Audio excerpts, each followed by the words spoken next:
מה קורה? אנחנו כאן באוור גיימר עם עוד סרטון על כדורגל, והיום ליאל גלעד, אנחנו בעצם כל פעם מתחלפים. אנחנו פוגעים עם הכדור הזה, אתם רואים כדור איכותי של היורו.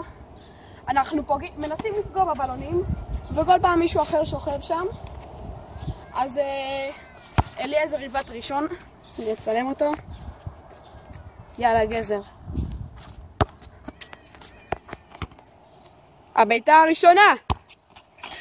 אכזבה. לחצתי!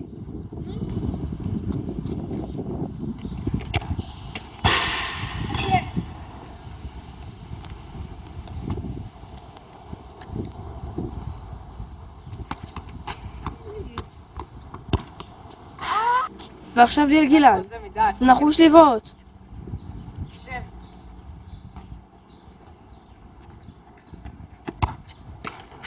והוא כמעט מצליח! עכשיו מנהל הערוץ הולך לבעוט. אורי רוזנפלד. לוקח את הביתה! והוא כל... ליאל גלעד! לא מאמין! הוא פוגע בתוך הבלון! זה ליאל גלעד, לאחר שדפק כדור מים לתוך הגופו, הוא רוצה להחזיר לרוזנפלד את הכדור הזה. הנה ליאל גלעד בועט! והוא פוגע! עוד פעם! לא יאמן! הוא החזיר לאורי רוזנפלד, חברו!